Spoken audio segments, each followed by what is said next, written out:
name is Mike Peto. I'm a classroom teacher. I've been teaching for about 20 years or so.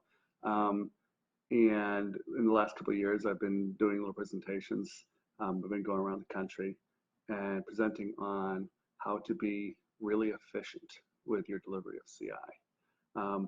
This is my website. I write a blog called My Generation of Polyglots. It has a lot of ideas about implementing CI in the classroom. And I thought that this presentation would be really suitable for the very beginning of the year because so many people stress out about grades. It doesn't have to be that stress-worthy. It really can be a lot simpler. I started teaching in Massachusetts, and I wasn't a CI teacher when I first started. I taught in a school which Alfie Cohen calls a preparation school, in which everybody thinks they're going to Harvard. The kids they work very hard.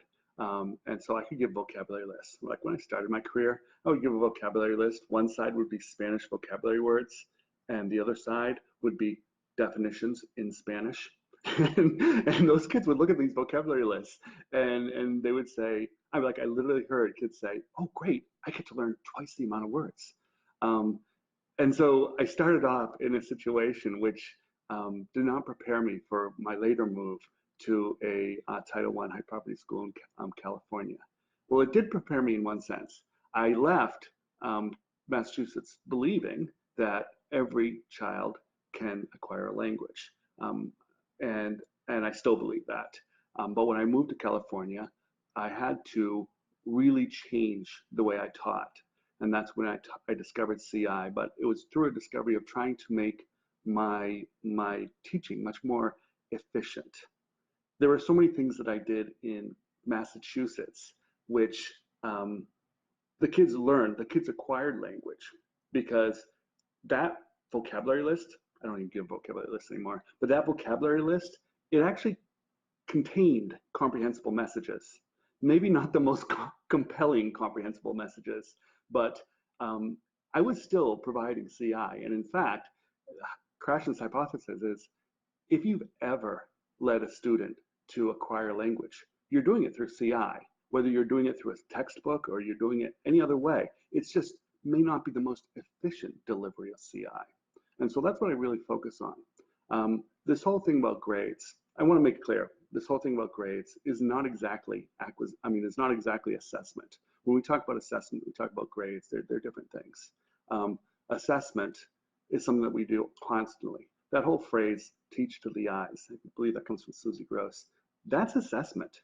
When you're looking across your class and you're seeing a kid who looks confused, you're assessing. And it's not the most formal, it's not the most valid or not say valid, but like rigorous assessment, but it is an assessment.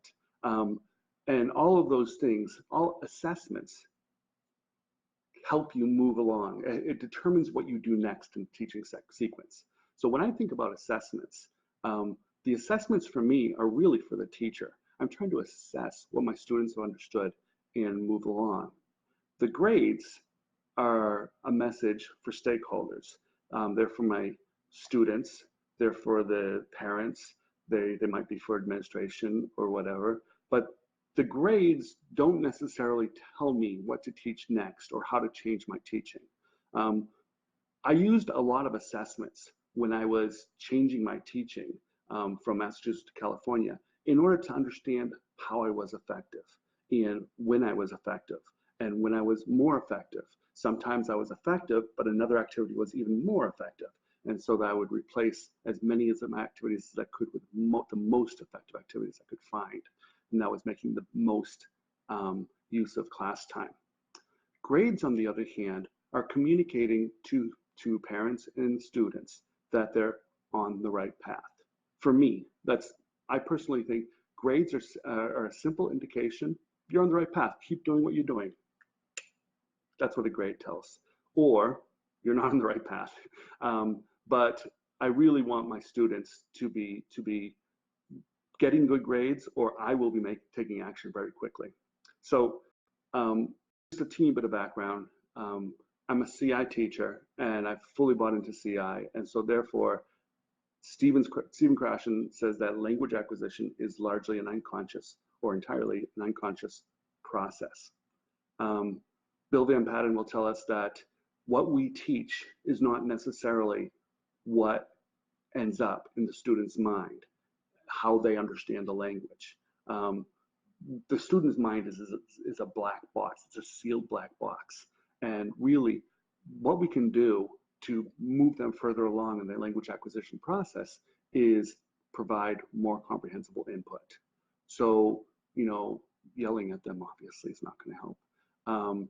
But like pushing them into their uncomfort zone, pushing them to speak more, and showing them somebody who speaks the language better than them, showing them the text of a superior writer. All of that is not going to lead to better language acquisition. What that might lead to actually is the student becoming very stressed out and therefore not being able to acquire because they have this affective barrier that'll keep them from acquiring well. What we really want to do is we want to pay attention to what the students are in control of.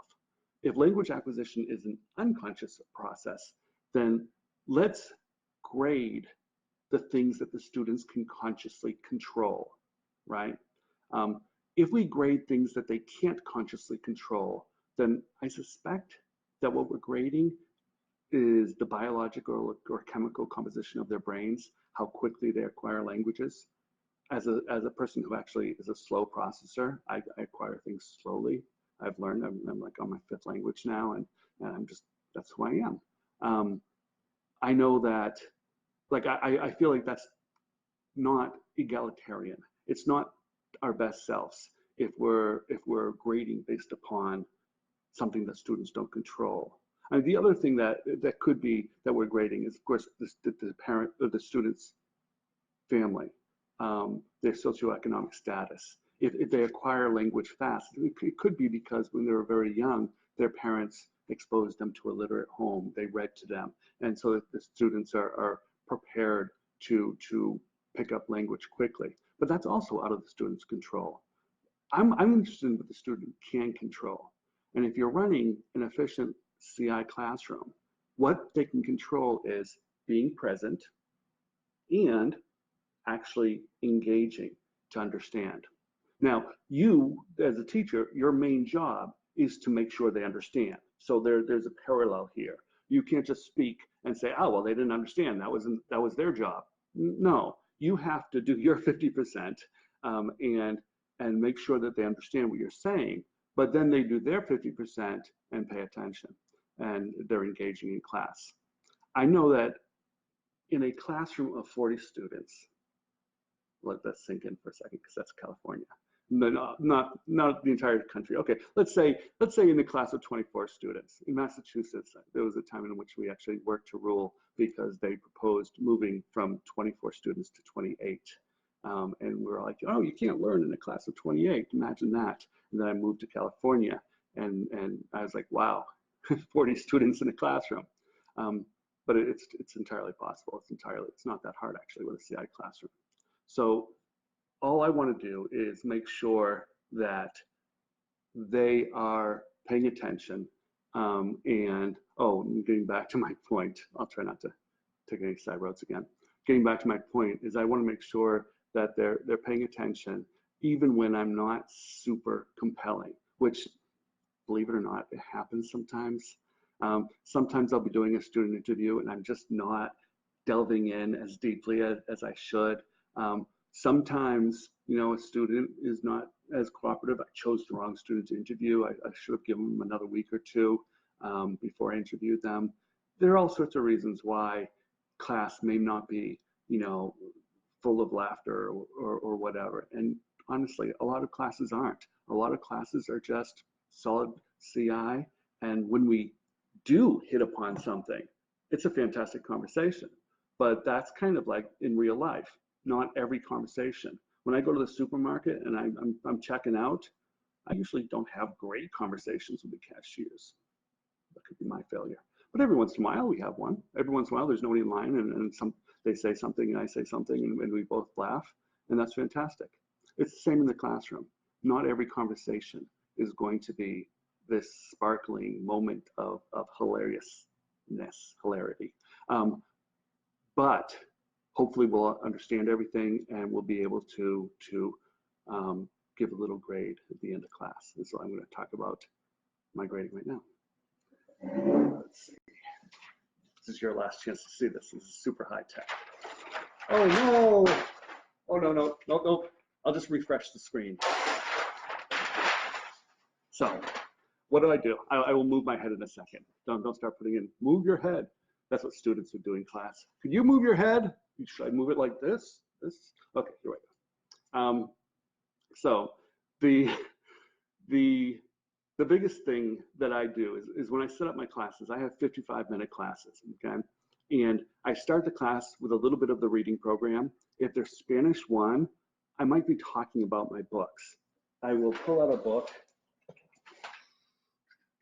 Well, I'll just pull out a book that I happen to have right now. Oh, this is a wonderful book. This is not a CI book, but it's a wonderful book nonetheless. You should read it if you're looking for a book. So I'd pull up a book and I'd tell them a little bit about the book. And I would say this, like at the very beginning of the year, I might even say it in English. Hey, this is called The Leaves of the Banyan Tree. It's a wonderful book. It's like a family saga. You should read it. And then maybe the next week I'd pull it up and I'd be like, es un libro sobre una familia. See, do we know the word familia yet? Yeah, familia, we know that word. It's family, right? Yeah, okay. So this is about, se trata de, that's how you say it, it's about. Se trata de una familia. It's a really good book. I start my classes like that, just talking about books, first 5 minutes, 10 minutes or whatever. And then once they start the reading program, I'll still talk about books, but then we spend some time pleasurably reading. It's really nice. Then we spend the next 30 minutes or so of class doing different CI activities, student interviews. We might be doing one-word images, movie talks, whatever. I usually do about I plan 2 activities per class. I save the last 15 minutes, and this is super important. Save the last 15 minutes. You have a timekeeper, a kid the kid who's always looking at his watch. Save that last 15 minutes so that he says, Peto, it's time. I could be in the middle of something super interesting. He interrupts me because that last 15 minutes is super important. I'm going to do 2 things. I'm going to end the class with a write and discuss activity.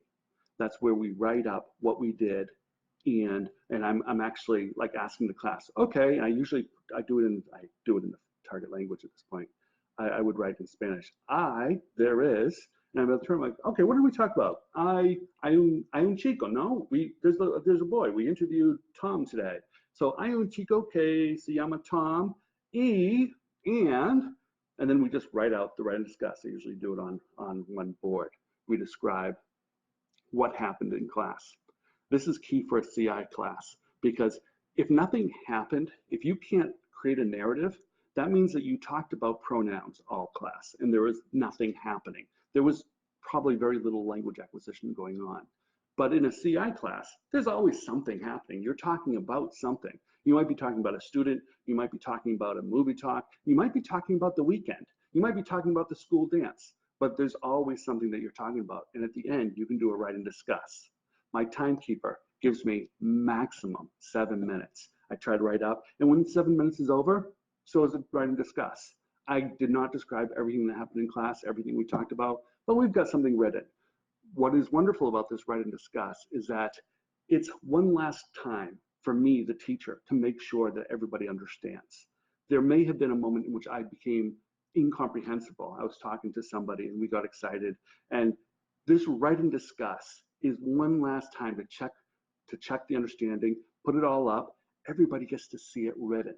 If you have heritage learners in your classroom, you need to do this because seeing the language written is really important for correcting all their spelling mistakes and things like that. But even non-heritage learners, they get to see it. It becomes concrete as they're looking at it. They're making connections.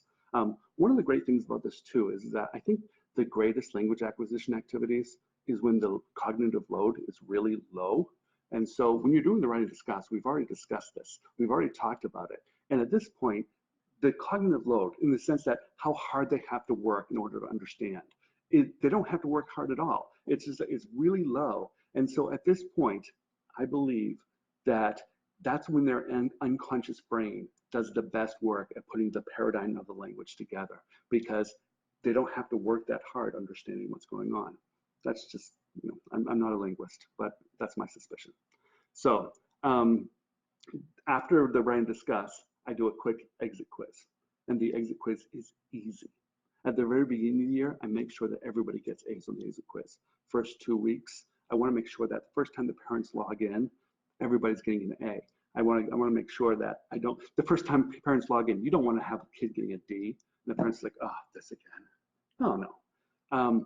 But then, when you get the quiz, okay, I'll show you an exit quiz is so easy. I will look at my interrogative words and I'll say things like, okay, we said something about Tom, and I wish I could remember what we said about Tom. I look at the write and discuss, and it says that Tom lives in Perryville. Okay, he lives in Perryville. And so I was like, Tom, donde? And then I pause and I point at where. It's not there right now. I'm not in my classroom. Where vive Tom? Donde vive Tom? And then I pause. I'm like, does everybody understand the question? And hopefully everybody's gonna get the question right. If somebody doesn't, they might raise their hand. Like, I didn't quite get that. What does vive mean? First day of school. Vive. I'm like, oh, my bad, because my job is to make sure they understand. Vive means lives. Yeah. So, do you understand the question? I'm not going to give you the answer. Donde vive Tom? Do you understand the question? And then if they understand the question, I'm like, okay, do you have the answer? Do you remember the answer? If they don't remember the answer, I want to give them the answer. I want them to pass when we first start doing the exit quizzes. The first 2 weeks, make those exit quizzes so easy so that the kids are getting A's. And after the first 2 weeks pass, that's when he's like, okay, I think everybody knows how to play this game. So I'm going to start making these exit quizzes just a little bit more difficult. And the kids will, for the most part, they'll understand that that's fair. They'll be like, yeah, okay, don't make them too difficult. You don't have to choose like weird trivia. But then at that point, you can just kind of up the engagement level so that they have to be engaged, paying attention. When Tom is talking about his life, all they have to do is pay attention. Oh, Tom has 3 sisters and he's the youngest sibling, so he's living in a house with older sisters. Tom, do you have your own bathroom? You don't. You have to share the bathroom with 3 sisters? Really? When do you, Now, you're just having this interview in the target language, of course. You're probably going slower than I just did. But that's interesting. And students will be able, they'll remember when you finally, at the end of the class, you put it up in the write and discuss, and then you ask, Tom, how many sisters does Tom have? Everybody's going to remember it's 3 because you're having a real conversation. The exit quizzes are 65%, here they are, 65% of my grade, because that's the main thing I need my kids to do. I need them to be in class, and I need them to be engaging.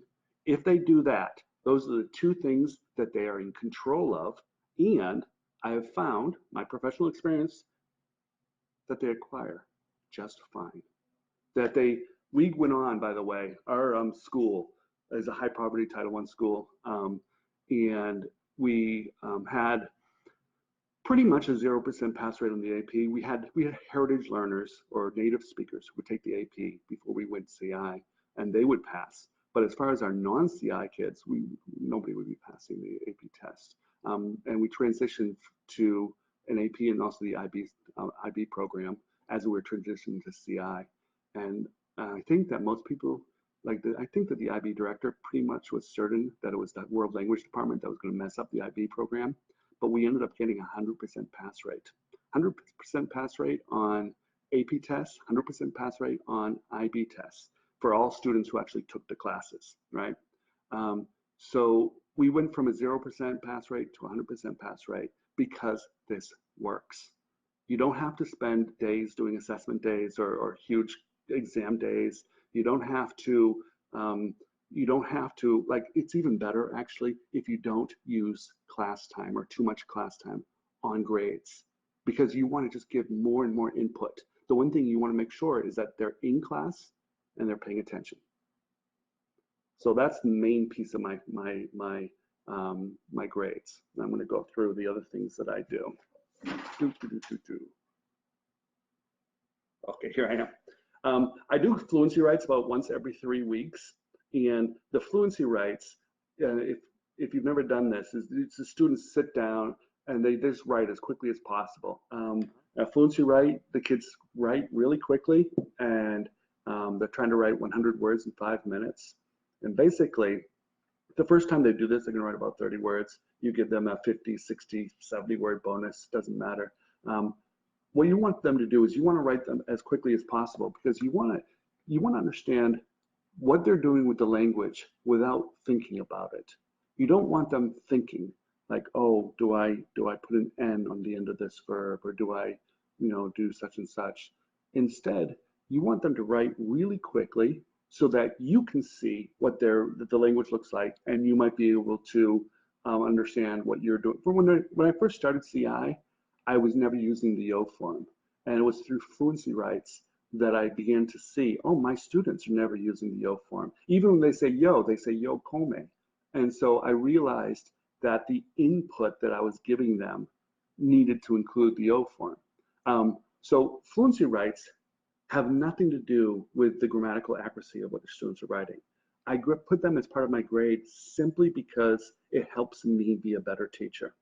All they have to do is be present and write as quick as possible, and that helps me understand what the language looks like in their head before they're actually speaking. They can just, and we do this about once every 3 weeks. We also, part of my grade book is a weekend homework where I have them illustrate or write and discuss text. And the reason why I justify having this as part of the grade is because I then take this write and discuss text and I fold it and include it as part of my classroom library. They're in control of being able to illustrate a text that they have made themselves in class. And I think that this does such a great community service that I'm willing to make it a small part of their grade. And so I have no problem with that. Towards the end of the year, I start doing my maravillas, which are kind of like movie talks, but they're focused on authentic videos, and they have a picture talk, and they have an embedded reading. We'll do that, and then they'll copy down the write and discuss, and it's basically a content quiz at the end of the year. It's a way of making them feel like the class is rigorous. But once again, we've gone through the write and discuss process and make sure that they understand everything, and then we have a content quiz. Content quiz meaning that I don't grade them based upon their language ability. I don't grade them based upon their spelling or whether they remembered the word in Spanish. It's based upon the content, and all they have to do is pay attention to the class discussion, the write and discuss, and make sure that they understand what we were talking about. Around mid-October to November, my kids, we start doing some movie talks, but I'll have some prepared readings with the movie talks, and at the end of that, I'll have them do a quick translation. What I'll do is it'll be a sheet of paper, and they just translate right below the word. And what it is I'll make sure that they have understood everything perfectly in the video as we're talking about it. We're describing it, and then I will read the paper out loud. They can't translate, but as we read it, I let them ask questions like, oh, what does this mean? What does that mean? And that way I'll answer it. Then I'll have them do a quick translation. And before they pass it in, I'll ask one more time, does anybody have any questions? And there's always somebody who's like, oh, well, once I started doing it myself, I realized I didn't know what this word means. That way, any student should get 100% on that, because they've had 3 different times to be able to verify their understanding. And when I'm grading this, I just randomly quickly look at a spot on the page, and okay, here's the word gasolina. Oh, it means gasoline. Oh, fantastic, you understood it. I'm not going to spend a ton of time grading it. I think that this is an effective activity, because it's a whole class reading activity in which they really have to pay attention to what they've shown me that they understand what everything means. But I've also given them the scaffolding so that every single student should be able to get an A on that. And if they don't, then I have to think about my own teaching. Then finally, I had the classroom activities.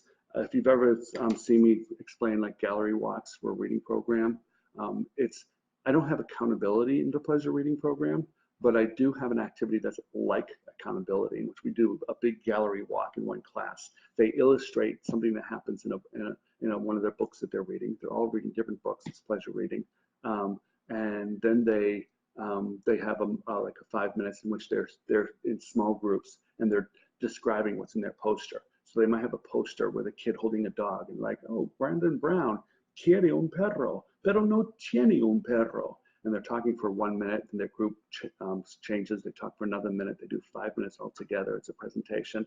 I'm standing in back with a clipboard, pretending to take notes. But really what this is a wonderful browsing activity as the kids are talking about the books they're reading. They're going through hearing about other books. And because they're doing this, I want to give them a grade, which is almost always an A.